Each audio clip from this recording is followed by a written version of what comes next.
Elphinstone पुलाच्या पाडकामाविरोधात स्थानिक रहिवासी आक्रमक झालेले आहेत। आसपासच्या जुन्या इमारतींमधील रहिवाशांच्या पुनर्वसनाबाबत ठोस लेखी आश्वासन द्या, मगच पूल पाडकाम सुरू करा। लेखी आश्वासन न दिल्यास पुलाचं काम करूच देणार नाही असा निर्धार रहिवाशांनी केलाय। दरम्यान आज रहिवाशांच्या मागण्यांबाबत MMRDA, पालिका, म्हाडा अधिकाऱ्यांसोबत बैठक देखील होणार आहे। त्यात पुनर्वसनाबाबत कोणता निर्णय घेतला जातो याकडे रहिवाशांचं लक्ष लागलंय। एल्फिन्स्टन ब्रिज शनिवारपासून वाहतुकीसाठी बंद होणार होता, मात्र स्थानिकांनी केलेल्या प्रचंड विरोधामुळे आज या संदर्भात बैठक होणार आहे।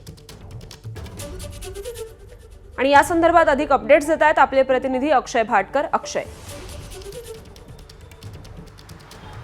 एल्फिन्स्टनचा ब्रिज हा शनिवारीच बंद होणार होता, पण अजूनही तो बंद झालेला नाही आहे। आज या संदर्भातली महत्त्वाची बैठक आहे।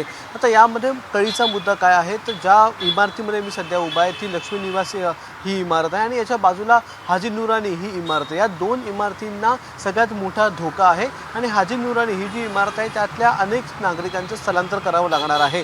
त्याचबरोबर ज्यावेळी याच एल्फिन्स्टन ब्रिजच्या निर्माणाचं काम होईल किंवा पाडकामाचं काम होईल त्यावेळी इथे मोठमोठ्या मशीन्स असणार आहेत। त्याचे हादरे बसून दोन्ही बाजूला या ज्या चाळी उभ्या आहेत त्या जवळपास 100 वर्ष जुन्या चाळी आहेत। त्यामुळे या चाळींच्या स्ट्रक्चरला त्याच्यामुळे खूप मोठा धोका आहे असं समजून इथल्या रहिवाशांचं आधी पुनर्वसन करा अशी मागणी इथल्या रहिवाशांची आहे। पण या कोणत्याही मागणीकडे लक्ष दिलं गेलं नव्हतं आणि त्याच्यामुळे शनिवारी अचानक या ठिकाणी येऊन फक्त नोटीस या आजूबाजूच्या नागरिकांना देऊन इथल्या नागरिकांना स्थलांतरित करायला सांगितलं गेलं होतं। पण त्याच्याविरोधात सर्वपक्षीय आंदोलन झालं या ठिकाणी आणि आज देखील दुपारी 1:30 वाजता एक बैठक ठेवण्यात आलेली आहे। या बैठकीमध्ये लक्ष्मी निवास या इमारतीतले काही रहिवासी असतील, त्याचबरोबर हाजी नुरानी या इमारतीतले रहिवासी असतील आणि त्यांच्याबरोबर MMRDAचे आयुक्त बैठक घेणार आहेत आणि जे प्रकल्प अधिकारी आहेत ते देखील बैठक घेणार आहेत आणि नेमका प्रकल्प काय आहे आणि पुनर्वसनाचा प्रश्न जो आहे तो कसा सोडवता येईल याकडे लक्ष दिलं जाणार आहे। मात्र